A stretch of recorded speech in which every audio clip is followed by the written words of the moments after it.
My name is Randy Howell, and you're listening to the Faith and Fishing Podcast.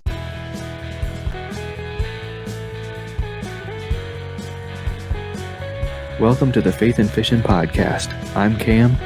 And I'm Robert.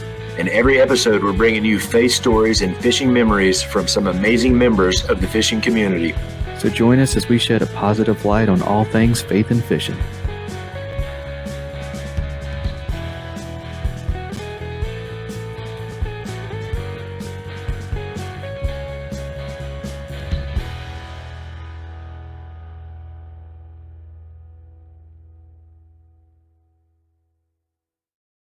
Hey y'all, welcome back to the Faith and Fishing Podcast. I'm Cam, and for the moment I am flying solo. And Robert may be able to join us a little bit later, but we have a really fun episode for you this week. But before we get started, just a couple housekeeping things. One, I just want to just say thank you for listening. Whoever's listening out there, we appreciate you, whether it's the first time you've ever listened to us or whether you've heard every episode. Super thankful for you, and glad you're listening. I'm going to go ahead and apologize in advance. I've got a cough drop in my mouth, and I am still struggling with the good old insulation cough. So y'all bear with me. You'll probably hear a lot of mutes and all that good stuff. But yeah, y'all. Again, thank you for listening, and we're going to go ahead thank a couple sponsors early and get started. Few things ruin your day on the water as bad as losing gear, but with the retrieval devices for fishing rods, action cams, bow fishing bows, and more from Save Your Outdoors, you don't have to let dropping your stuff ruin your day because you can get it back. The pressure-sensitive filter keeps water from rain and quick dips in the water out, but it lets water in when your gear goes overboard to release a float attached to your gear by 60 feet of line so you can get it back. Go to SaveYourOutdoors.com to learn more and try some for yourself, and use promo code FNFP15 to save 15% on your order. That's SaveYourOutdoors.com and promo code FNFP15.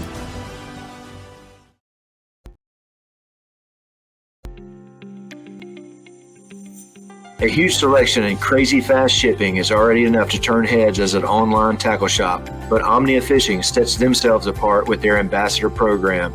With Omnia, you can send in fishing reports for your local lakes that recommend baits, structure, tactics, and gear. And when another angler takes your advice and purchases something from your report, you get credit for it to spend at Omnia. The best part means that with Omnia Fishing, you can shop by lake and purchase baits and gear that are proven to work where you're fishing. To get started, go to omniafishing.com and use promo code FNF15 to save 15% on your first order.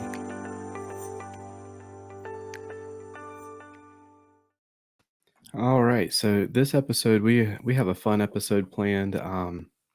So we are teaming up with the Final Cast podcast to bring y'all something that I've wanted to do for a while. So anytime that you kind of put yourself out there in the fishing community, you end up with a bunch of people who are asking for advice. And one of the things that we get asked a lot is the best such and such in this budget. And so a lot of times it's a lower budget or a higher budget. And, we don't really know what your budget is, and everybody has a different budget. So we kind of figured we would get a few people in here to do like what I recommend on the lower end of my budget and the higher end of my budget, and so forth. So we have a few different categories here, and we are going to bring in Matt and Brad from the Final Cast. Both of y'all have been on the show before. Welcome back. What's up? How's it going, y'all? What's crazy, I'll just say, whenever we're doing the show, when Brad comes in, he's always muted. But when we're on this show, he's not muted right off the bat. It makes no sense. It's stupid, and I don't understand technology anymore. I don't either. And my degree's in computer engineering, so don't feel bad. Oh, right, living life, man. How are you doing? Yeah, man. So if anyone who is listening has not heard your podcast, has not heard your episodes on this podcast, kind of introduce yourselves and tell us who you are. You want me to go first? Sure. Yeah. Brad, let's start with you. All right. I am the co-host of the Final Cast on Paddle and Fin Podcast Network. I don't suggest listening to it. I'm just joking. You guys should listen to it. I'm from Dayton, Ohio. Love fishing for smallmouth bass and love talking gear with Matt every Tuesday. I'm Matt Souders. I'm also unfortunately from the Dayton, Ohio area. And the co-host for Final Cast on the Paddle and Fin Fishing Network. I agree with my co-host. Don't listen to it. It sucks. Just kidding. No, I mean, I started being a co-host a year and some change ago. Over I don't a year. remember. Yeah, something like that. Brad knows better than I do. It kind of all runs for me. But yeah, man, I love talking gear. Our show's primarily focused around products in the kayak fishing community or the fishing and even now the hunting community. But yeah, we love talking about gear, love trying new stuff, and love answering questions to all our viewers who reach out and ask pretty much the same questions they're asking you, Cam. Absolutely. So y'all know a lot more about gear than I do, or at least you have used a lot more gear than I have. So I'm excited to see what your answers are to these questions, and I will try not to roll my eyes too hard whenever you start geeking out over Shimano. Well, Matt was like a really good addition to our show just because like he's the JDM lord as people say in our group chat, but yeah, he uses all the high end stuff and he's gotten me to use some of it, and yeah, it's been fun. Now we're only wants to use that stuff. Once you use it, it's just like no going back. You're like, Yeah, I can't. I know, man. There's a reason I haven't tried it, and I don't want to open Pandora's box because you can't close it once it's open, and I need to be able to stay within the budget that I'm already at. Yep. But there's ways around that, and I'm sure we'll talk about it. Absolutely. Yes, we will. All right, well let's go ahead and let's dive into it. So the first category I've got is rods. I'll start with rods, and we can kind of work our way around, and we'll start with somebody else next time. So for me, in the rod and reel combination, the rod is the most important part to me. My budget for rods is a little bit higher than my budget for reels.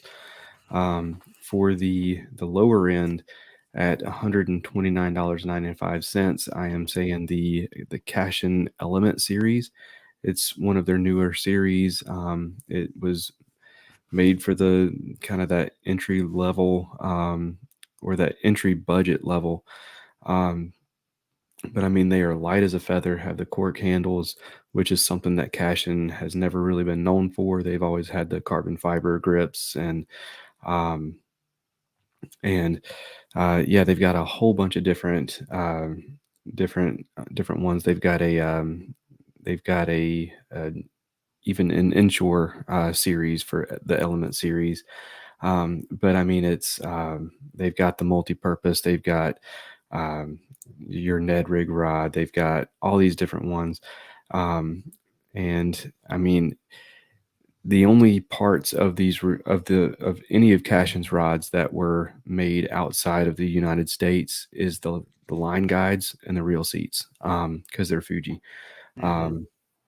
So everything else, the carbon fiber was made in the U.S. The epoxy, I mean, that's what Matt Cashin does. That's his degree, and everything is epoxies and carbon fiber, and even the little, I don't even remember what they're called, the little jig thing that they roll the rod on and then pull that little metal rod out.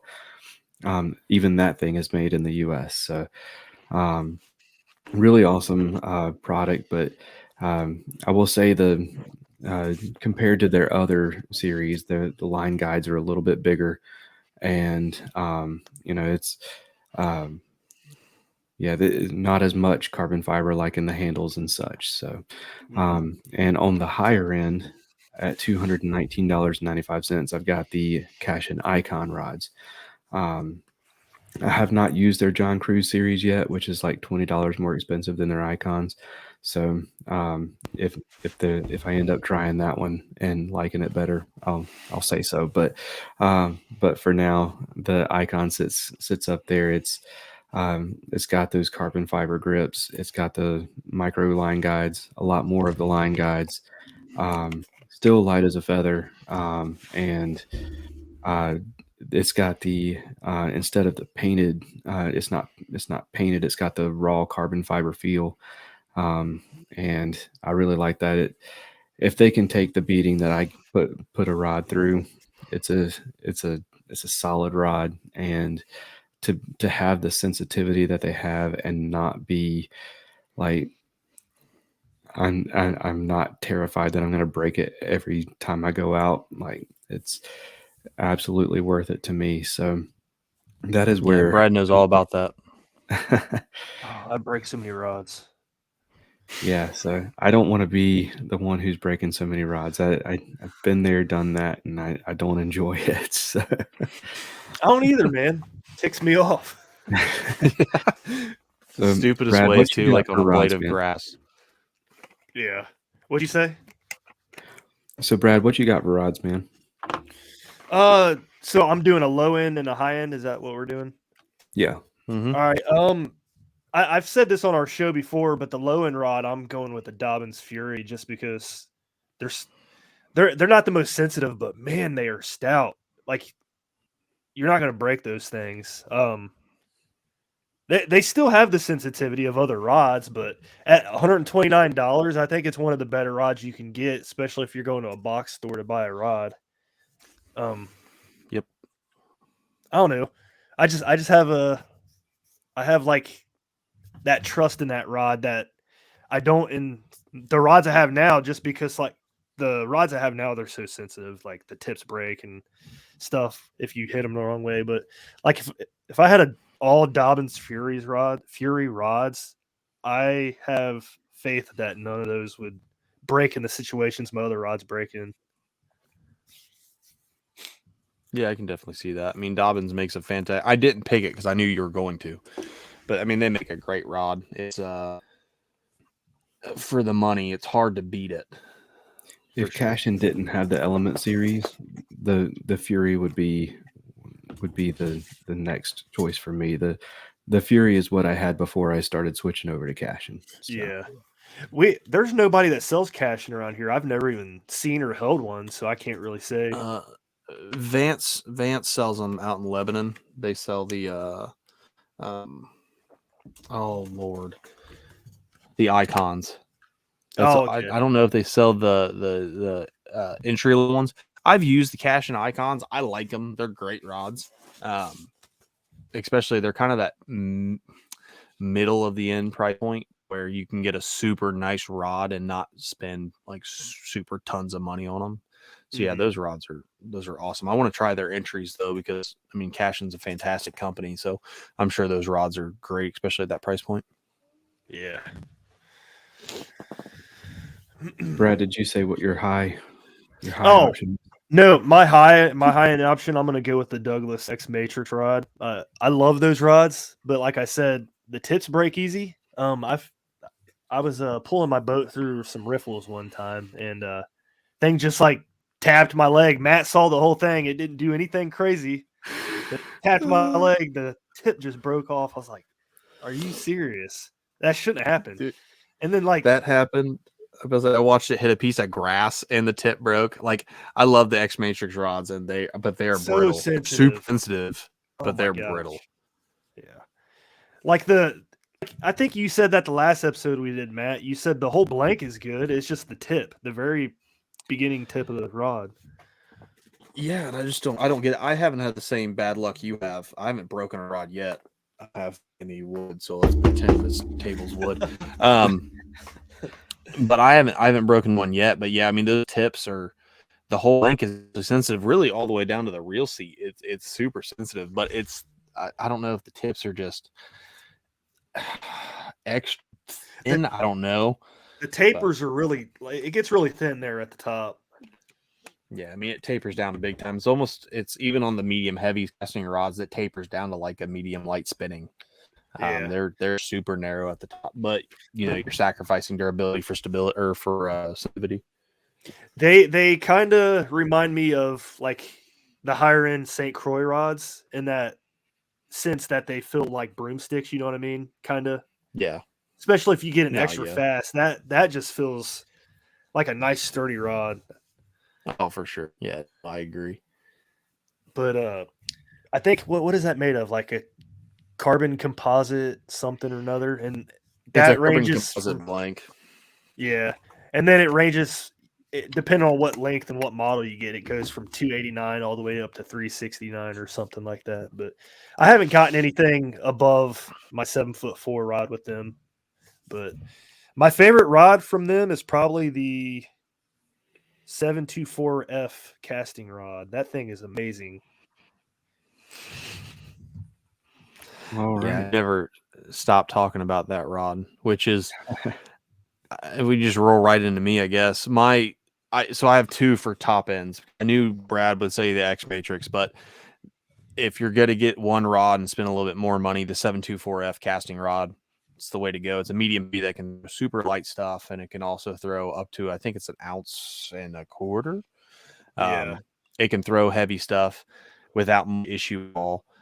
So it's a do everything rod. But since I knew he was going to say the X Matrix, I'm going to be the JDM Lord, and you're going high end and you want to make everyone know what rod you got and look at you. You could be like the JDM Lord himself and get a couple Megabass Destroyer P5s. So those rods, like Brad said, with the X Matrix, they'll range from 289 to 3, whatever you said. The Destroyer rods will range anywhere from 509 to 650. Great rods. Now everyone knows I've switched completely to Douglas X Matrix minus my swim bait rod as an LRS because I don't care about sensitivity on that rod. I just want something that feels like a piece of iron in my hand when I set the hook. And but the Megabass Destroyer P5s, those rods, I mean, you're getting the creme de la creme because of how, everything, all the aspects that go into the rod, all the different pieces. The blanks are super sensitive, more than enough backbone for every thing. And those are more very technique specific. There's not really a rod I make that does everything. It's all technique specific. So if you really outfitted your boat, you're looking at $500 a pop, which is rough. Yeah. But there's no way. But oh no, I mean, even me, I've sold all my Megabass Destroyer rods. I've got an Orochi Double X rod. And that's a good rod. It is. I like that rod. And a Leviathan, just mostly to try it because it was new last year and I want to see what it's like. It sits down here, doesn't get used. But I've switched all to X Matrix because for the amount of money that you're paying for that rod, you're not in Megabass territory, but it feels just like a Megabass rod. Tons of backbone, super sensitive, if not more sensitive. So the Douglas rod is a fantastic way to go. And then for my entry level rod, I did the Shimano SLX rods. Kind of the same concept of the Fury, very stout rods, not the most sensitive on the market, but they routinely go on sale at about $100. Sometimes you'll see them at 79, so $80. More than stout enough. They have, their medium heavy 7'2" rod will do everything you need, no matter what technique it is. Yeah. And you don't have to worry about breaking that rod. I had one, I beat the crap out of it, lived in my truck bed with an old Shimano Corrado reel on it, and I drive stupid. So my rods, it went all over my truck bed all the time. And it's fine. I mean, the worst thing ever happened to it was a guide bent, and I just delivered it right. So fantastic rods, especially price point. Okay, absolutely. Brad, you want to get us started on reels? Oh man, I didn't do my homework for this. So I was going to say before before the rods, or the reels. My budget would probably be a lot lower if I didn't have my affiliation with Douglas. So I'd probably still be using like Fitwicks and Berkeley lightning rods if that one. So like my budget's really low. It was like $100 or less before that. So, reel. Are we doing spinning, casting, or what? You do you. There you go. The way I look at it is I'm gonna give you my recommendations for casting rod or casting reels, because if you come up on me fishing and I'm using a spinning reel, I'm having a bad day. So you do you, man. Dude, I'll go with casting too, because I have more of those than I do spinning rods, but I'll probably just go with the SLX for the budget. I mean, it's a workhorse reel. I think that's the best $99 reel out there. I've used everything from Shimano SLX to Lew's speed spools to whatever, the Mox, Lew's Mock, whatever, Quantum Smokes. I don't know. I think the SLX is the best one out of that budget by far. It's very sturdy. It's lightweight. Feels good in your hand. It's real small profile. So, yep, that's my pick for low budget.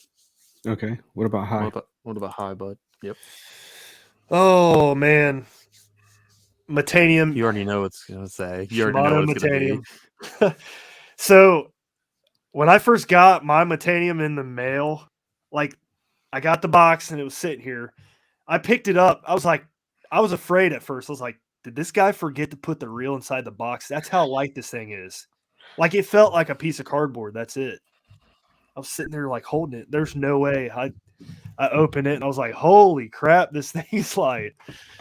But that thing also casts so far. Like we talked about this last week, actually. Like I switched from a heavy bait to a lighter bait and barely slung that lighter bait, and it just almost about backlashed on me. But yeah, that reel's awesome. I didn't pay full price for the one I bought, so I guess we can spill the beans on that if we want to. I don't know. I don't want to give the plug away. So I bought my I'll Metanium stay. MGL for like $220 on eBay. And for those that are wondering, what is it normally? $450? Yeah, Something like that. $449. Yeah.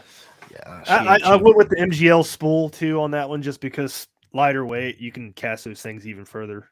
I don't like the DC reels really. Okay. All right, so I'll go next.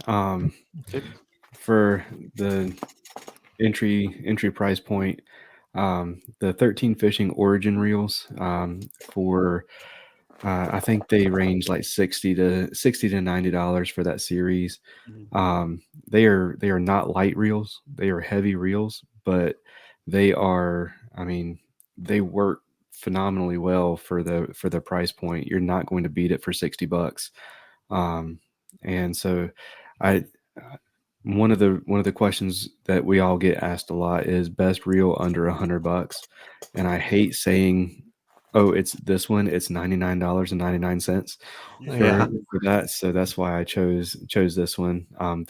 If you want to step up to that $99 price point, there are definitely better reels.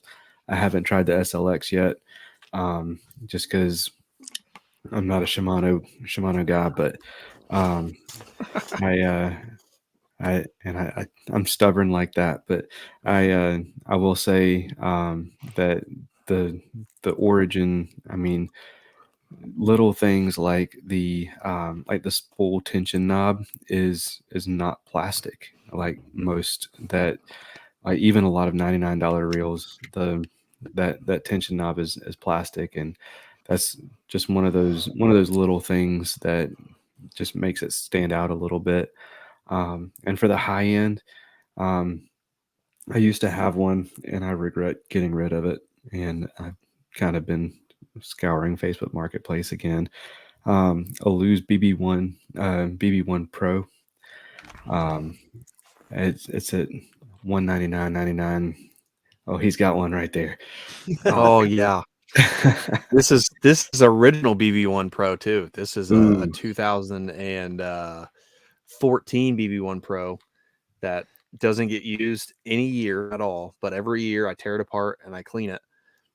And I mean, she's yeah. When he's not joking, when this is, especially if you're looking for a reel that can do everything and you can beat the crap out of, and it's still going to work great at a $200 point.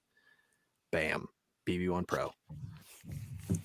Yeah, he said it. So yeah, if that one was a lefty, I would ask what you wanted for it. But oh man, see, you got to get on that right train. It's all about it. Matt, I guess what we'll about just you? roll right into me. So I mean, everyone knows I'm the Shimano fangirl over here. So high-end reel, it's one of the reels I've ever used. The Shimano Antares DC. It is, I've got two of them. I did not spend retail. So if you're looking it up, you're like, oh my God, I didn't do that. That's stupid. But so it retails. I don't have one down here because they're in my rod box in the truck, but it retails at $6.99 typically. I thought they were more. They'll go up to $8.99 depending on the gear ratio and the year, because you can still get 2016s and things like that at around 500. So I did the same thing with that. I mean, that reel. So it is a DC. It's not like your standard Curados or even the Scorpions from Japan. It is a different DC system to where it has a larger chip plus a different braking system in it. That thing will toss, no matter what lure size it is. It will throw it a country mile without even trying. And it's fantastic. And for the price, like I said, I mean, it should do everything. It should make me breakfast, but it doesn't. And, but same with Brad, I got both of mine on eBay. Should we just give the plug away? I mean, if they go back and listen, we did it to our old show. episodes, I was about to say they'll find it. So it's a guy on eBay. His name is YG Japan. He has, I don't know, I'm assuming he works in a Shimano factory and just steals everything, because he sells stuff for like cheap, and it is brand spanking new. That Antares I bought. I got my Bantam with some scratches on it. Yeah, but I mean, it was like barely cosmetic scratches. I mean, there's functionally, these reels are brand new and you're getting them at half price 9 times out of 10. Both those Antares, like I said, they retail for $6.99 and $7.99. I got a 2016 for $2.99 and a 2020 for $4.30 or something like that. So half the price of a brand new one. Best reels in the market, in my opinion. There are some other reels that I like a lot. The MGL, the Metanium MGL, it's a great reel. I mean, it can keep up with the Antares all day long. And it's a lot lighter. Those Antares are boats on your rods because they're ginormous reels. But for the cheap option, I might get a little flack from people out there, but Abu Garcia has not changed the design of the Black Max for like 15 years. That's what 99% of people I've ever talked to that want a reel that will work fine and is forgiving is to go to Walmart, take a crisp $20 bill out of your wallet, and buy an Abu Garcia Black Max. Those things. That's what I started out with.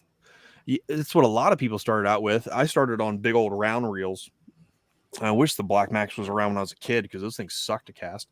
And but I mean, it's super cheap. I will say it feels super cheap, but it will cast fine, especially once you start getting better. You can really feather that reel and get some distance out of it.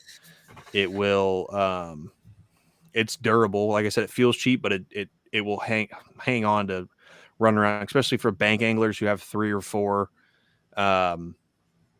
rods with them. You running into a tree, who cares? It's $20. Worst case, if you actually do break it, you just stop by Wally World on the way home, pick up 37 Bitsy bugs for 75 cents a pop and a Black Max, and you're out of there for less than $50. And but I mean, they're hard just to break, to make them stop working.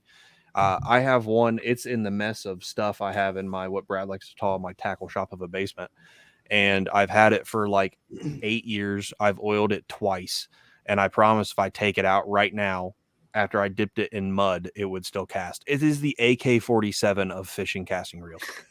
You can do whatever you want to it. Drop it in ice, let it thaw out, and it'll cast fine. Yeah. So, yeah, the Abu Garcia Black Max is my inexpensive option. Okay.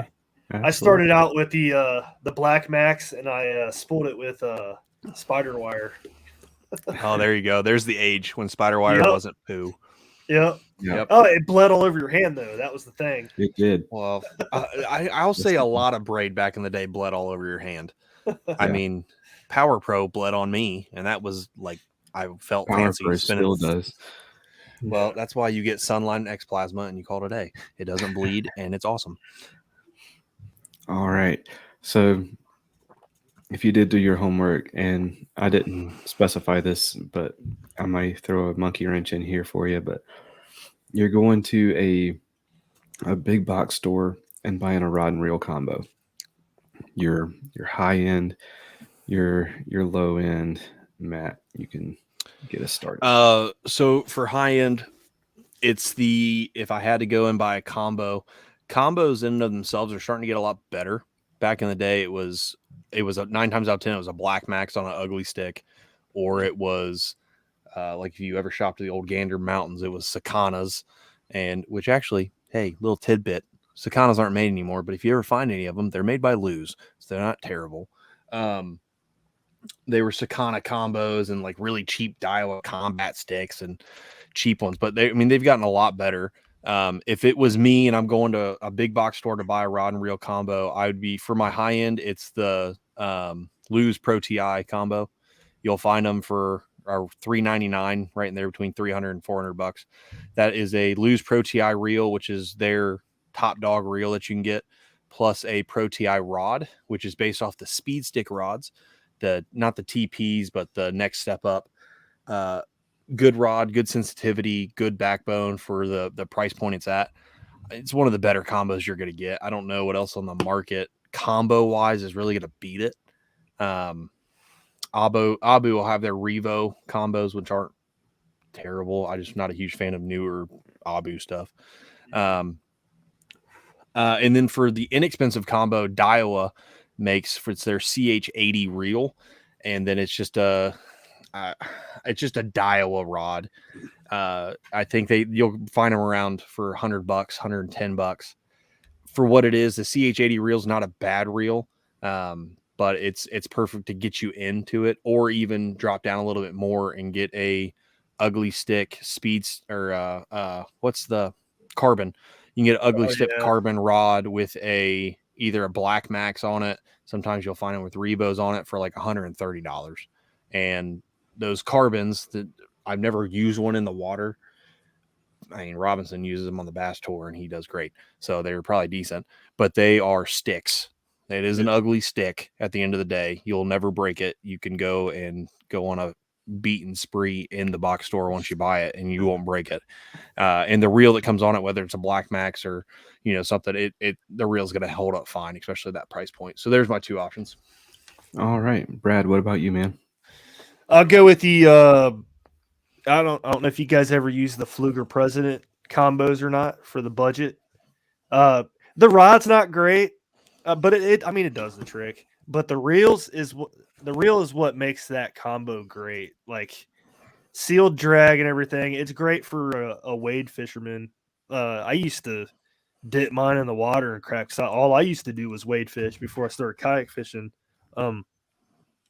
And then when I did start kayak fishing, I'd put it in the deck of the kayak and then get grit and stuff all over it just from walking on rock bars and all that stuff. And it would still work fine. Like even my Shimano Stratic FLs, they still grind when I get water and stuff in them. The Fluger President never had an issue with that stuff. So that thing definitely gets like my low budget feature. But if you want to get that combo and then set the reel aside, you can go and get another rod if you have the money, like another $99 rod, and pair that reel on another rod. So I don't know how much that combo is. It might be like 119.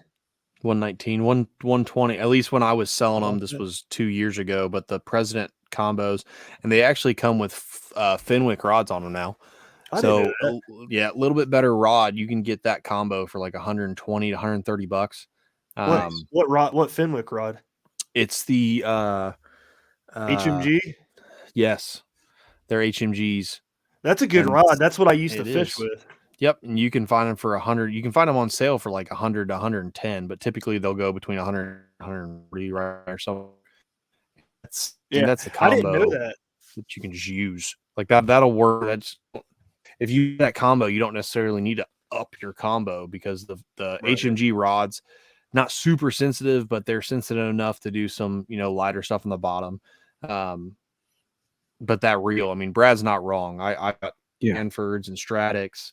I've used Stellas, and for whatever reason, the President or just it's like the Zebco 33 of our generation of growing up. You beat the crap out of it. It never grinds. I have one again. That's probably next to Black Max somewhere in here. I've never oiled that thing, and it works great. So I've got one that I use for all my finesse stuff. So 10 ball bearings, man. That thing's really smooth for the price. And if you just want the reel by itself, it's like $69. Yeah, can't beat it. My high end budget combo would probably be the Tatula SVS or something. Is that what it's called? It's SV, the Tatula SV combo. Yeah, you'll be hard pressed to find those combos anymore. And I'm not sure why. For whatever reason, because I had them when I worked at Gander. When I ran the fishing department, we had them. They didn't sell super often, but you're not wrong, man. It's a great combo. I think it was $199. Yeah, and you got an SV team reel, which the Daiwa SV reels is. If you're buying Daiwa in the United States, that's where you have to start to get it. In my opinion, I'm a Shimano fangirl, but I've been using a Daiwa Zillion SVTWG for like 3 weeks, and I freaking love it. But to get good US Daiwa, you're really starting at the SVs, the Tatulas, and I mean, it's a good combo for $199. It's a good combo. Oh yeah, and what I like about that the most is the rod. That thing, it feels nice for one. I think, if I remember right, I think mine had cork on the handle, but probably it felt amazing. And I think I bought that rod for like $120. Casting rod, but yeah, the rod's awesome. I really loved it. It felt really nice and sturdy, a lot of backbone. The reel, the Tula reel, I mean, everybody raves about those all the time. So yeah, I used to. They're good. I've come to find out here lately that they've just got a few too many moving parts to make them last a long time. So did you take it apart? I have not taken it apart yet. Shimano. No. Here's the thing. I'm cool with Daiwa, and I've said this. Here's that rabbit hole I told you I'm going to go down. I love Daiwa. Japan Daiwa. Japanese JDM Daiwas are amazing. They're just as good as Shimano. I'm pretty sure the same dude putting the Shimano Bantam together is putting the Zillion together right next to him. And they're awesome. It's just for whatever reason, Daiwa cannot figure out how to make a really good reel in the United States. Daiwa's selection in the U.S. is, for whatever reason, in my opinion, sorry everyone out there who uses it, it's poo-poo. And that's just how it goes. I'm sorry. But, I mean, if you, like Brad said, you start at the Tatulas, especially the SVs, they're not bad. They're good reels, especially the Pro. Is there a Shimano? Yeah, there is. Shimano superior, but they make some good ones. Chitwood, if you're listening to this, shut up. Daiwa sucks. No, he agrees with you. He likes that JDM stuff. Yeah, I know. He's the other DM lord. That's why us and Dark Horse mesh so well. Until me and Josh start talking about Daiwa and Shimano. They were getting heated. They were getting heated at the expo. Him and Matt were going back and forth about Daiwa and Shimano. It's kind of funny. That's awesome. So I hate to do this, but for me, my combos, they're each exclusive to the store that they're at, and they're both different stores. So for the low end at Dick's Sporting Goods, they have the 13 Fishing Origin FT combo, which is that Origin reel that I was talking about on a Fate rod. Is that the Um, green one or the black one? it they're the new ones are black, but the old ones were green. It's Okay. yeah. Um, so yeah, it's $99 for that combo. And I mean it's a solid combo. It's a eight it's like an 8 1-to-1 reel. Um and I mean it is a heavy combo. But if you're somebody who really likes that softer rod like 13 makes, I mean that for whatever price point they're at now, I think they're at like $80 for the Fate Black or whatever it is. It's a decent rod. I mean, I don't like the EVA foam, but it's a decent rod. And then for the high end, like in my opinion, if you want high end stuff, don't go get a combo. Yeah. But Yeah, I so agree. like for me, whenever I'm talking about combos, I'm talking about somebody who wants to go get everything they want in one package, but they're not looking for really, really nice stuff. So the Bass Pro Shops Carbon Light 2.0s, they are not like perfect in any means, but I will say the rods they feel really good. If you're someone who likes ducket rods, that kind of style of that particular taper, that's what they remind me of. Hmm. And then the Johnny Morris reels that they put on them they're loose reels. So Mhm. they're not great loose reels, but they're loose reels. So if you're somebody who likes loose reels on ducket rods, this might be a combo for you. They are uh, 220 to 230 depending on which combo you get. That's not bad. So yeah, I mean I hate recommending Bass Pro stuff because I don't like Bass Pro. I they ever since they bought Cabela's, all of Cabela's stuff has been garbage, and they have replaced all of the stuff that Cabela's made that was actually really good, like their arachnid reels, which were Daiwa Tatulas, and Mm. made it all Bass Pro stuff, which is not high quality stuff. So, but Yeah. it's not the last time I'm going to be saying Bass Pro in this episode. So, Bass Pro, enjoy it while you got it. Um, That so, I agree with you on So the fate rod because I used to have one. Those things, like I had a medium heavy. That thing didn't feel like a medium heavy. It's very forgiving rod. yeah. yeah, fun fact with those carbon rods, reason why people tend to like them and they feel like something they know. So those carbon rods are made by Luz. They're technically made by Doyo, who makes Luz, Abu, Fluger, because they own Fluger now too. Um, but the carbons are made right after speed sticks. So it's a speed stick Mm. that has Johnny Morris's name on it. It's about all it is.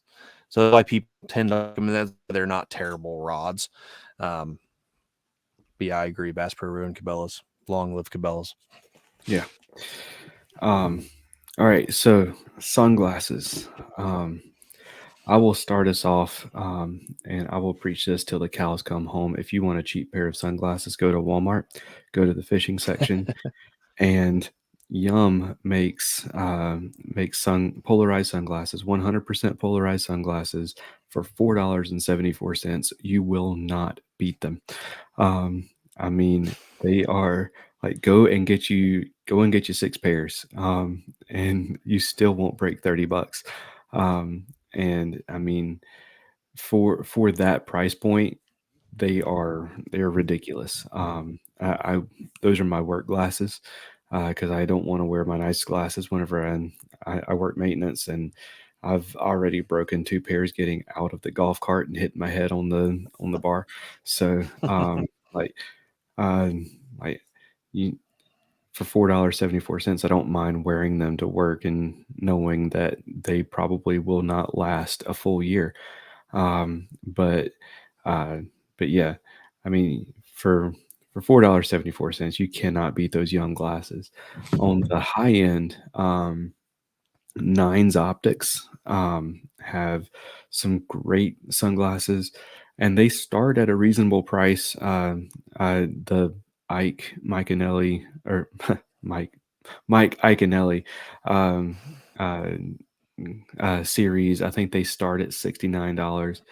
And then, but those are for the ones that have the I forget what they call them, but the plastic composite lens, and then they have the glass lens that um, the glass lens start I think at 159, 160, something like that. And they are fantastic, durable. I've had mine for quite a while. Thank you, Atolus. And they are they have their 9 layers. That's how they get their name. And one thing I really like about them, not only do they have the hydrophobic coating, but they also have an oleophobic coating, which is for those of you who aren't good with root words, that means that fats and oils do not stick to them. So fingerprints wipe away super easy. And uh, yeah, they're phenomenal sunglasses, and at a decent price point, there are definitely higher ones out there, and I'm not at a point where I can fork that much out for them. So Yeah. um, who wants to go next, Matt?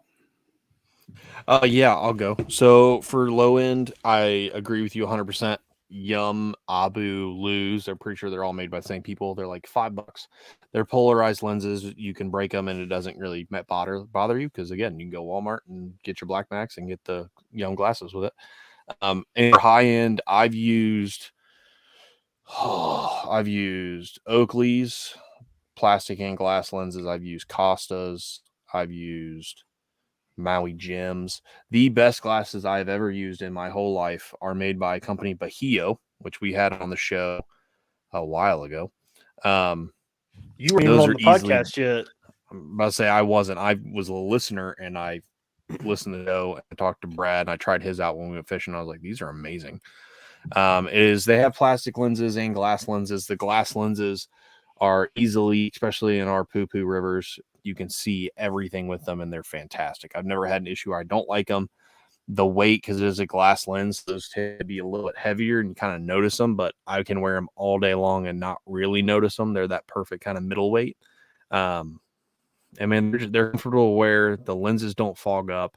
I mean, it's a win-win. I think they run 225 or 250. I think it's $250 for the glass and like $199 for the plastic.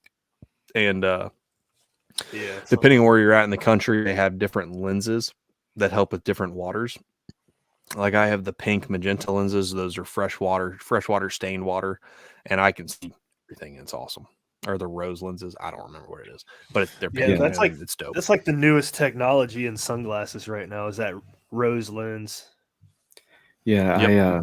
I have the glass lenses on those Nines Optics, and it was actually Nicholas Beltran that sold me on them. And so I took them out the first time I went to the lake here that I always talk about, Lake Crabtree, that's chocolate milk year round. And I put them on, and I was like, oh my gosh, it's a fish. And then I had that moment, like, I don't know if y'all have ever seen the Lego movie, but like there's that scene where he's like, I see everything. Yeah, glass lenses are eye-opening. No pun intended. They're, yeah. I remember the first time I got some glass lenses, man. But your guys' lists, like my low budget glasses, are a lot higher than yours. It's fun. No, I mean, I think we've said it in the show. like I'm doing low budget and high budget, and I'm trying to make it like super low and super high. But me and Yeah. Brad have talked about it. Like there's certain aspects of your fishing, like your life vest, your sunglasses. Those are all tools. Yep. So even your low end, like I think I know what you're gonna say, but I'm not gonna say it. I'm gonna let you do it. But it's a tool. So getting the Yum glasses, why they work fine. There are better options for a little bit more money. And it's something, I mean, you wear your glasses every time you go out, unless you're fishing at night like a weirdo. Mhm. So, I mean, So Matt, you do not know this brand. This is a brand I owned probably 4 years ago. We got some through Paddle and Fin. Coyote sunglasses. They got a series called the Bobs, and they float. They're polarized, they float, and they're just made of plastic. The plastic lenses too, but those things were great sunglasses for like a couple years that I used them. I don't even remember what happened to them. They might have broke somehow. I don't know, but I just thought that was the coolest thing ever. Like floating sunglasses. Never heard of that before. I got some of those, and yeah, they were just great. And I think they were like $50, something like that. So you're kind of, you're still getting the polarized feature, and then on top of that, you got the peace of mind that if you do drop them in the water, you're gonna be able to get them back.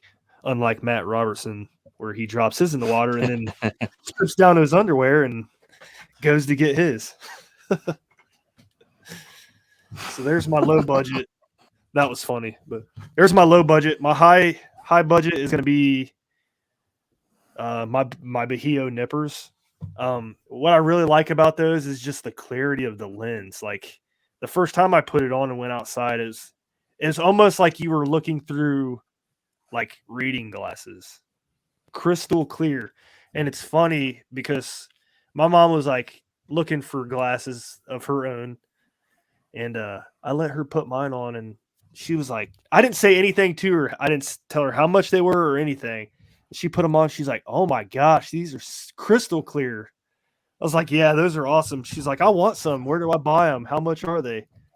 I said, you can buy them online for $250. And she was like, what? I ain't buying those.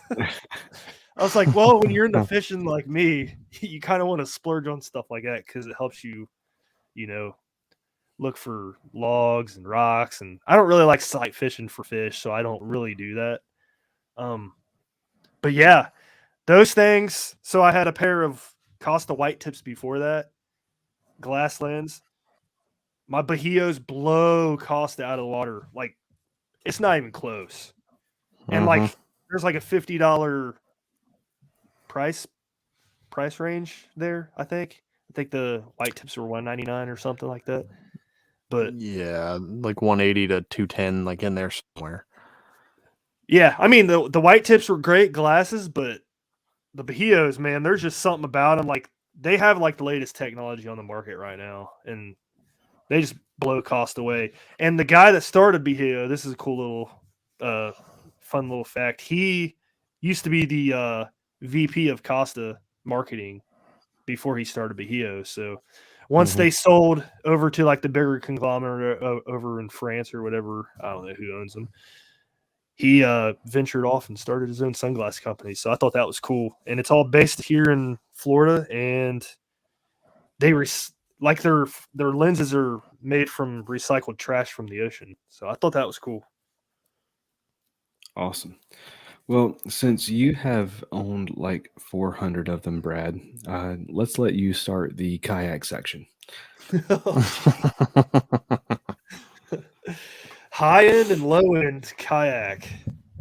Oh man, I don't even know where to start for this.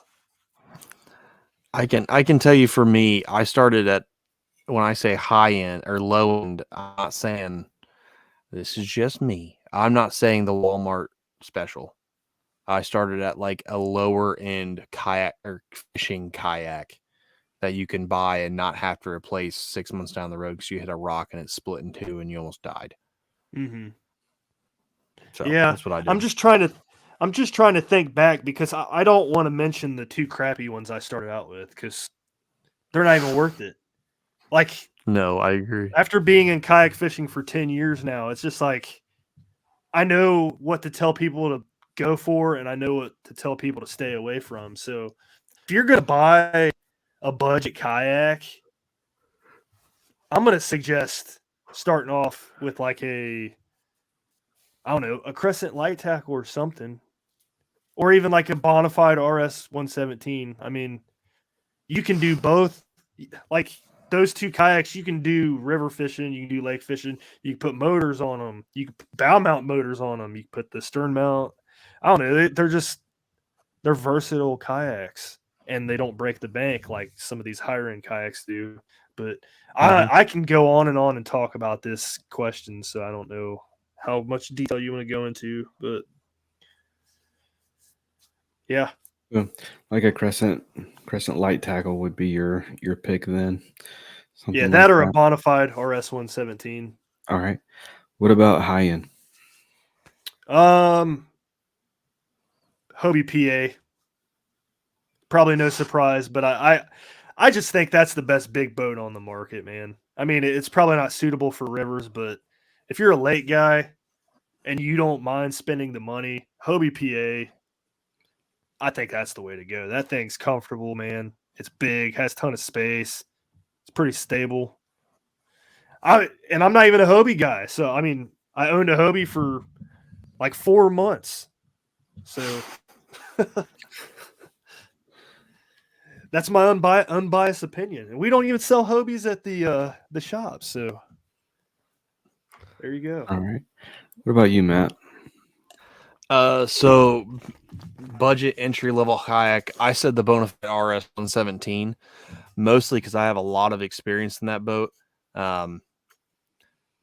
For the money, they start brand new. You get them at $10.99. You can stern mount it, bow mount it. I had a Bonafide. I had a Motor Guide XI3 on the front of my RS. I had about 47 bajillion lures in it and boxes and everything you think of. I think at one point I've taken 10 rods out with me. And you can ask Brad. I had that thing on Dale Hollow and was fine. Spot lock was on. I had 10 rods with me. I could stand up in it all day long, super stable. And at $10.99, it's really hard to beat because you can do rivers with it. You can do lakes with it. You can put whatever motor accessory you want on it. It's Bonafide, so the stability's there. Doesn't paddle terribly either. And then for the big boat, I don't disagree for your high budget. If you get the money, WPA is going to be hard to beat. I personally, it's not that I dislike the PAs, but they are a behemoth of a boat. Heavy. Like you're getting that, and you'll take it if you ever go to the river with it one time, especially like one spot me and Brad go down. It's like I know you've done it. Well, you didn't do it with a PA. Yeah, I thought you did it with a. Oh, I thought you did it with a. Yeah, I river fished out of the PA for a while in the wintertime. I didn't know you were in a PA. I thought you were in something else. But there's one spot me and Brad go to, and it's like a 40-foot steep incline down to the river. Getting it down is easy. If you had to pull that PA back up, you would want to die. So I did that in that spot, and it probably sucked. Ask Chris Yelk about it. He was with me. It sucked. I had to do Lord. my boat and his boat. That sounds stupid. What I would say to go with for your high end is a Bonafide SS27. I think that is one of the most versatile boats on the market, period. No hands, questions down. You can get it for $16.99. That's the new, or $17.99. That's the 2023 price. So you're at $17.99. You're still $3,000 away or $2,000 away from a Hobie PA. You buy an XI3 or a Torpedo to put on the back of it, and you have a boat. Brad can attest this. He fished this boat on the rivers for years. He says all the time how he regrets getting rid of it. That boat will do anything and everything. It's a heavier boat. But it's not as bad as the PA, and it's a Bonafide. So you have the stability that beats everything on the market. It is ready for motors, bow, stern, snout. If you really want to be psycho, you can take the pod out and throw a little transom motor through there. A lot of different options. It's ready for foot steer, every accessory you can ever put on it. and the aftermarket support is ridiculous for anything and everything that says bona fide on the side of it. So that's what I would say for your high-end SS27. Get an XI3 for a bow mount, or trend down a Minn Kota, or get a Torpedo on the back and do everything you'd ever want to do. Yeah, the 127 with the Torpedo, man, that's a great combo. I loved it when I had mine. yeah. That was fun. All right. So for me, I have never been in what I would consider a high budget kayak. So I do not have one to recommend to you because I'm not going to recommend something to you that I have not experienced myself. So for me, the what I would recommend as the budget kayak is the one I'm in now, which is the Perception Pescador Pro, the 12-foot version. It's $1,000.99 right now. It was nowhere near that whenever I bought it. Thank you, economy. But it's got the lawn chair type seat. It paddles great. If I were a little bit less, like Will Smith says in Men in Black, less soggy around the midsection, I could probably stand up in it. But I'm not there. Not there, not yet at least. But it's not.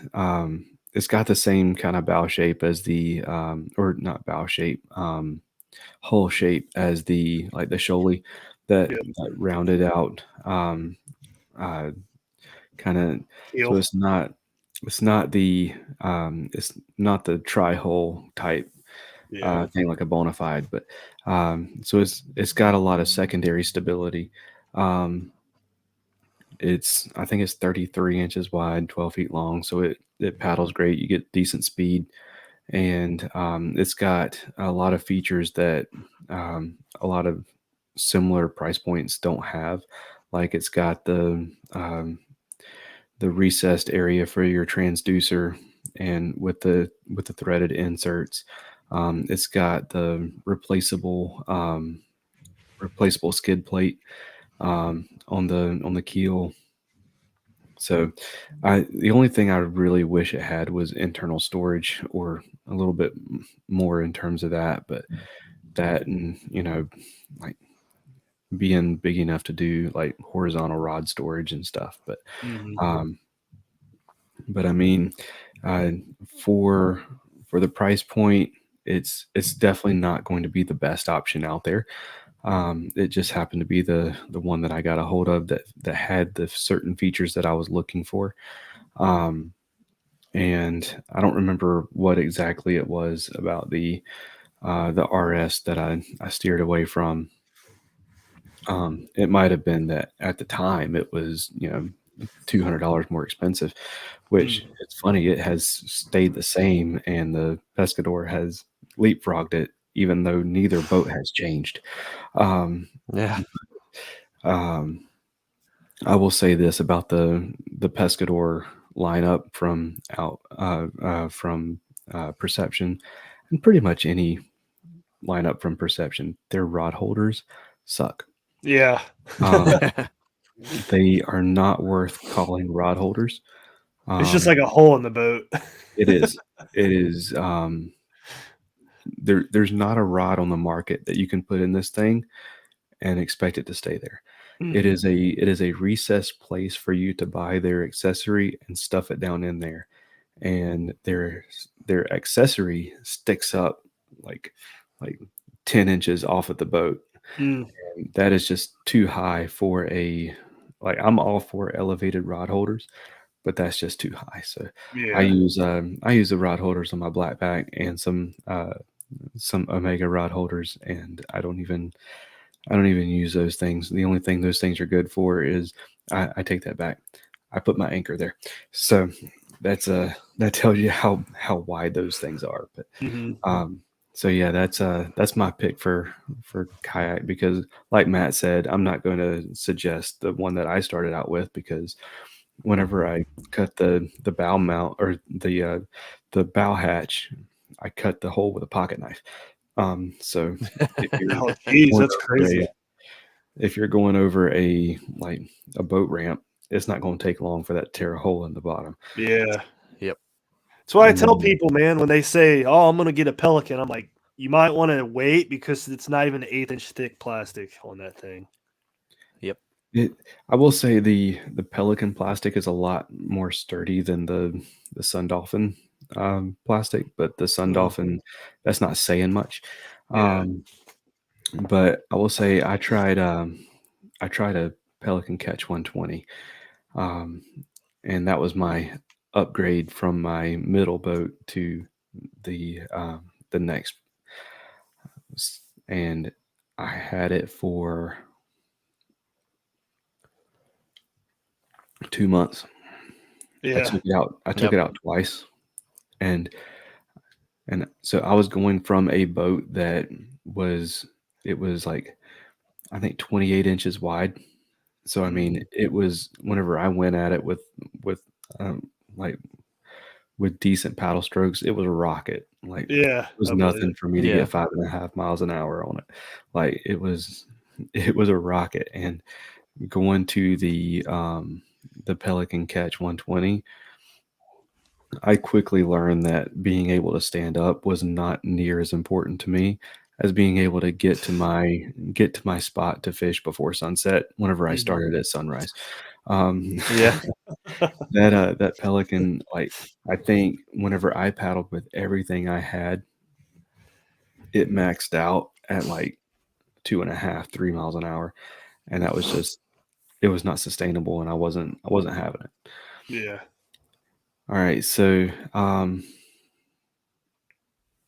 let's, I'm looking at my list here. And so rain gear, that's one that I actually do get asked about a few times. So rain gear, for me, um, the ultralight rain suit from Frog Togs, is my budget pick. I think they're up to $30 now. You might can find them Yeah. cheaper at Walmart. Um, and then high end, I use Bass Pro HPR bibs. They're like 140, 100 and $150, depending on what size you wear. And so that's pretty much, like, that's all I need. That and a rain jacket, or I mean, for me, like, the Frog Togs are like, they're gonna keep you dry, unless you're like me and you sweat like crazy. Um, it's just, you will be soaking wet. It just won't be rainwater, Mhm. because it's like Yeah. a sauna suit. It's like made of PVC. So, what about you, Matt? So rain gear, high end, I use Sims bibs and a Sims rain jacket. I got them when I worked in an outdoor store, so I did not pay retail because it is very expensive. I think the bibs go for like $2.99, and then the rain jacket goes for like $1.99. I've had those in torrential downpours. I remember the first time I used them, I was at Dale Hollow 2 years ago. It rained for like ever, and I was dry underneath with that rain jacket on and then those bibs on. I didn't get cold. The worst thing, and Brad will test this, I hate being cold. It takes me off. You get cold easy Like too. like 60 degrees is too cold. Like today, it was 59 degrees when I woke up this morning. I put a jacket on before I went to work. And I Amazing. wore a I loved jacket it. until it hit like 70. I hate being cold. And so I hate the rain. Like, even on a hot day, it has to be blazing for me to be out in the rain because I just get chilly. So when I put those on, I feel no wet, no cold, nothing. It's great for a windbreak. So if it's a super windy day, I'll wear them as well. And then for the inexpensive option, I put Huck. Huck makes a rain suit to where it's a top and a bottom. It kind of comes like the Frog Talks, a little bit more. I think they're $60. But I mean, I have those as a backup pair, and I've used those out in torrential downpours, and they don't break the wind as well, but they keep you dry, which is all at the end of the day what really matters, being dry. And those are great, and they're inexpensive at $60 for a better quality. The Frog Togs aren't bad. I've got a pair of the pants floating around somewhere that I use when I'm right before season that I use to go scout for deer and stuff, walking through crap. And I mean, when I go out in the morning, it's super dewy. I don't get wet. So those are nice. And like you said, you can get those. You can find them at Walmart. I was there 2 days ago and I saw one sale for like $15 for a top and bottom. So, Brad, what about you? I've never owned any rain gear, so I can't really say. I'm a weirdo though. Like Matt will attest to this. If it's 55 degrees or higher and it's raining, I enjoy it. I love getting wet. It's gross. I don't know why. I'm a true Yankee, dude. I love being cold, man. It's awesome. Like our weather this past week's been awesome. But yeah, when it's like, especially the springtime, if you get that nice warm rain and it's like 55 degrees, I'm like, oh yeah, it's about to go down. I love it. Gross. It's just disgusting. It don't bother me, man. All right.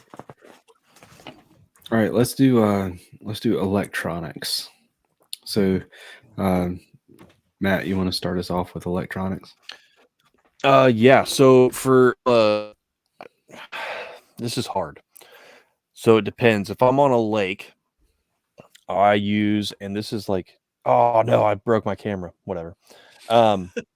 If I'm on a lake, I use the Humminbird. I have a Humminbird 10-inch mega side, mega down Gen 3 that I use to see everything. But if I'm on a river, I use a Garmin 73 SV, a little bit smaller screen. Hey, I fixed it. I didn't really, but it's the same thing. I use a Garmin 73 SV for my high-end stuff. And then for the low end, I've used it before. Brad's actually getting ready. We use it shortly, but the Deeper from Deeper, I think you can get it for like $100. It's their little bobber style down imaging. When I got it originally, I was a bank fisherman because on my boat I had Garmins and all that stuff. But bank, I tied it to a heavy rod and I just zinged it out there where I was fishing, and you slowly reel it back and it pairs to your phone, and you can see everything on the bottom as it's coming back. So really inexpensive option. They make arms that you can put inside of kayaks. You can put it on side of little John boats, and it acts as a basic down imaging, and it's not bad. Is it as detailed as some of your higher end stuff? No, but it will do exactly what it needs to do. Yes. So good option. Greg Blanchard actually did a video on YouTube about that thing, and he was using it in like 40 feet of water catching fish. I thought that was cool. Yep. Oh, for sure. Awesome. Brad, man, what about you? Low end, I'm gonna go like I always suggest, like if you don't want to spend the money, man, go on Marketplace on Facebook and find a used unit. You can find good Humminbird Helix 5 units for $150 or $200, whatever, or you can just buy a new one for like $250 or $299. I can't remember. Low budget, that would be my pick. High budget, definitely going with Garmin 73 SV or the 93 SV. It don't matter. That unit is amazing. Like I've also, like, along with all the millions of kayaks I've had in my years kayak fishing, I've also had a bunch of different electronics, and the Garmin is the one I always go back to just because it's loaded with features. You get the lake maps for free. The side imaging's great. The down imaging's great. So that's my pick. Okay. So for me, I don't have any personal experience with it, but I have a bunch of friends who use the Deeper, and I have seen them use it, and I have fished beside them, and like had them tell me what they saw versus what I was looking at on mine, and like Matt says, it seems like it's a really solid option for $100, but I'm not going very far away in terms of budget because the only ones I've ever used was the Striker series from Garmin. So I think the 4 inches like $100, $120, something like that. I use the 5-inch, and I mean, I fish a lot of really skinny water and fish a lot of water that I know really well. So I don't tend to use it Yeah. as much as the only time I really feel like I'm at a disadvantage is on a new lake. Mhm. And where I feel like having something like imaging would help a lot. But for the most part, I mean, the Striker series, it gets you the 2D sonar and the down imaging, which are the two things that that I think helps a lot in terms of finding structure. But the main thing, it tells me what the temperature of the water is. It tells me how deep it is. It tells me what kind of bottom it is, and that's Mhm. the main thing that I'm looking for with my Yes. electronics. Same here. Yep. And I think what most people fail to realize is if you're using side imaging, you have to be moving in order for it to work correctly. So if you're just sitting on top of a spot, it's not going to be working. What I always suggest is turning it on when you're going to your spot and looking. So if you do come across like a brush pile or something, you can stop and mark it and then fish it later if you want. See, that is something that I did not know, and that is good to know.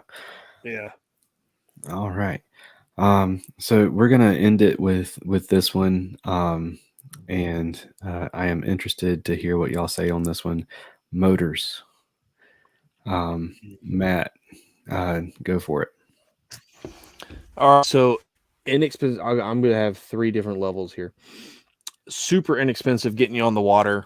A little bit of DIY. Go out and buy a Minn Kota transom motor for like $120. Get a 30-pound thrust. Launch it on the side of your kayak with a 2x4, and it'll get you moving. So there's that option.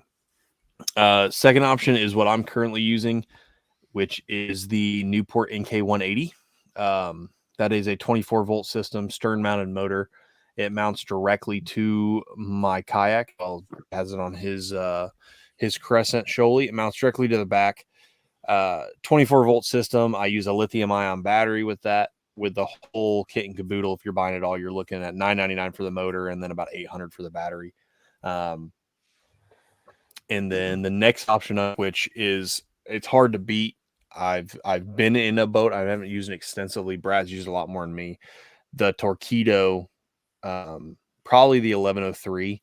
That's your top of the high end when it comes to motors. The XI3, I've used it. Brad's used it. I'm not a huge fan of it. It has a mind of its own and likes to run you into stuff. So I don't love it. I've got one sitting here in my basement that I'm probably going to sell for anybody out there in the Dayton area. Hit me up. But the Torqeedo 1103 is probably the cream of the crop when it comes to batteries. A lot of power, good, decent battery life, and the whole system. Brad, correct me if I'm wrong, but battery and motor weighs 14 pounds. Yeah, 16, I think, somewhere around there. I think it's 14 to 16 pounds. But for a motor and battery, that is super light, especially in kayak fishing. So yeah. Okay, Brad. So I think the main argument here is let's just throw out the XI3 because I hate that thing. It didn't really it didn't fit my style of fishing. What's up? poop. It's poop. I don't hate know. that thing. I had so many issues with my XI3. I won't get into it, but thing drove me nuts.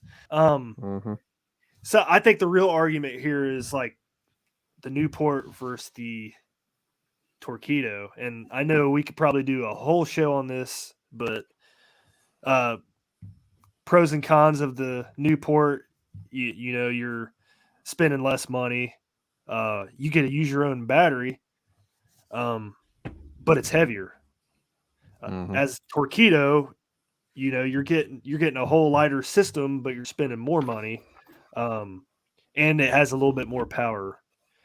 But at the same time, like the Newport don't have like a range, like how far you can go on the controller like the Torqeedo does. So if you set the throttle at like 25% on a Torqeedo, it'll tell you can go like 36 miles. The Newport don't have that. So I don't know. It's just all preference.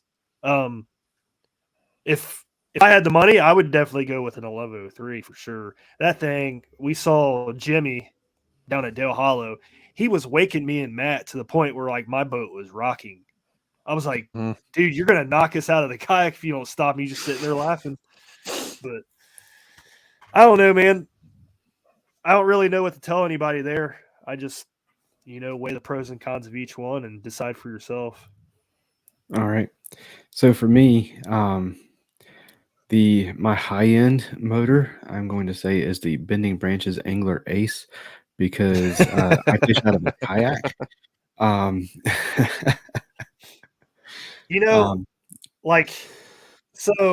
know a lot of people say that, oh, the purist, you're not a real kayaker. I'm like, you're right. I'm not a kayaker. I'm a fisherman. I don't care about the kayak. Yeah. I do, but Yeah. I'm becoming more and more of a purist the more I get into it. And it's mainly just because I can't afford anything other than a paddle kayak. Yeah. But yeah, I just figured I'd throw in a couple paddles, since that's what I use to propel myself. And That's a the good Bending paddle. Branches Angler Ace, they start at 225, and it's a bulletproof, just absolute beast of a paddle, which is what I was looking for. And on the low end, it's still $175 paddle, because in my opinion, you don't skip on your paddle. I mean, it's if you're going to be paddling all day, you want a light paddle. I've had a few different paddles. Though I had one that came with the Sun Dolphin Journey that I bought first, and whenever I paddled, it like fluttered in the water. And I was like, nope. Yep. That's not gonna last. But the Aquabound Stingray Hybrid is a great paddle for $175. It's super, super, super light. And it's I ended up, the only reason I sold mine was because I got that Pelican and it wasn't long enough for a boat that wide. So I sold that one, got another one, and then ended up with the Bending Branches after I got this Perception. But yeah, those are some good options for paddles. Main thing, keep it durable, keep it light. And for me, that Bending Branches Angler Ace is the perfect paddle for how I fish. So yeah, I believe Bending Branches owns Aquabound too. Oh, really? Yep. Yeah. I did not know that. Yep. That is interesting. Yep. All right. Well, we are going to thank a few sponsors. I did not hold true to doing that in the middle, but let's thank a couple, and then we'll get ready to close it out.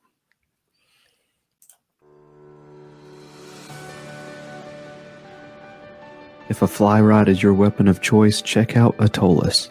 Their Fly Caddy is the most convenient way to get your favorite flies to the water, or just keep them handy by clipping it to your hat, truck visor, backpack, rod case, or just whatever. You can also bundle it up with flies from independent fly tires that Atollas has teamed up with through their Fly Light project.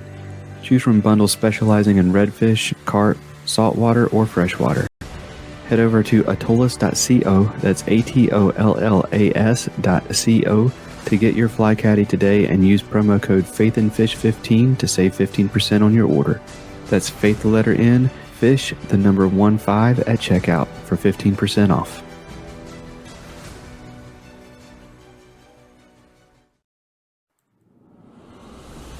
Get Outdoors Pedal and Paddle is one of the largest canoe, kayak, and cycling retailers in the Southeast, with a huge selection of kayaks, canoes, bikes, and all the accessories needed to experience paddling and cycling comfortably and safely. Get Outdoors helps to expand and educate the paddling community through their free demos held on local lakes in the Greensboro, North Carolina area, and through in-store clinics and on-the-water courses and demos. And we'll even get your new boat rigged up for kayak fishing for you. Stop by the shop in Greensboro, North Carolina, or check out shopgetoutdoors.com to be wowed by their selection. All right. So, yeah, I just wanted to bring y'all back on to make sure that I said thank you for coming on the show, coming back on the show, and kind of giving your experience with gear to this particular episode. I know Robert is salty for missing this one, but we'll give him a chance to give his options as well. But yeah, if you would go ahead and let us know who it is that makes podcasting and fishing easier for you. Give shout outs and thank yous to sponsors and supporters. Anybody you want to say thank you to. Definitely thanks to Paddle and Fin for giving me the opportunity to be a podcast host on the Final Cat. Thanks to Brad Hicks for bringing me on, longtime friend, and to my wife who allows me to never see her and go fish. Oh, geez. Man, like, I know if I read off some of these, I'll forget them. So, if you follow me on Instagram, Brad Hicks Fishing, I'm sure you'll find out quickly who my sponsors are. So I got a link in my bio and stuff too, if you guys want to check some of that stuff out. Okay, absolutely. And Matt, where do we follow you? So I just made it only. I'm just kidding. Right on Instagram, Matt Souders Fishing. Kind of the same thing. I've got a link there that has all the different sponsors and whatnot. So you can definitely check that out. It pretty much every single one of them are tagged in like every post I do. But yeah, Matt Souders Fishing on Facebook and Instagram. I promise on Facebook, 9 times out of 10, if you message me, it's my personal one, and I'm probably not going to respond. So respond to me on Instagram. All right. And where do we find the podcast? Anywhere. Apple, Spotify, iHeartRadio, anywhere you listen to podcasts, it's on there. Our show comes out every Tuesday at 3 a.m., I think. So yep. If you're on the East Coast, you'll get it at 6 a.m. If you're on the West Coast, you'll get it earlier or something. I don't know. I don't know how that works, actually. Whatever. All right. And I will say, if you're looking for their podcast, look for Paddle and Fin. And Paddle and Fin has a bunch of different shows that come out every day. So the Tuesday show is going to be the Final Cast. So yeah, Matt and Brad, thank you all so much again for coming back on the show and having fun geeking out over gear. Yeah, man, it was fun. Oh, man, loved it. Awesome. So yeah, thank y'all again, and let's close it out and thank a couple more sponsors, and then we'll pray and close it out. Mr. B Lure Company is making high quality handcrafted lures and has been for 30 years right here in the U.S. Using all metal components, owner and gamakatsu hooks, and silicone or frog hair skirts, Mr. B is pumping out some awesome spinner baits, jigs, buzz baits, underspins, and more, including some of the most unique bladed jigs on the market. To fill up your tackle box, go to MrBLureCompany.com, that's MRBLureCompany.com, and use promo code faithnfishnpod1x10 at checkout to save 10% on your first order. That's faith the letter N, fish the letter N, POD, so Faith and Fishing Pod, just like our Instagram handle, 1x10. If finesse fishing is your comfort zone, something you want to learn better this year, or just something you like to tie on as a Hail Mary pass, Jade's Jigs has everything you need and more, and it's all eco-friendly and lead-free. With an awesome selection of baits and colors, they've got a variety of techniques covered for you. Finesse jigs, underspins, Nico weights, Ned rigs, and more are all waiting for you at jadesjigs.com. And while you're there, use promo code FNF10 for 10% off your purchase. That's jadesjigs.com and promo code FNF10 for 10% off. Another huge thank you to Matt and Brad for coming on the show and sharing their opinions on gear at different budget points. I will leave all of their links in the show notes so that you can check out what all they have going on. And I'll definitely leave links to Paddle and Fin also so that you can check out their podcast. And so, yeah, we are going to go ahead and we'll pray and close it out. God, thank you so much for everyone who is listening to this show right now.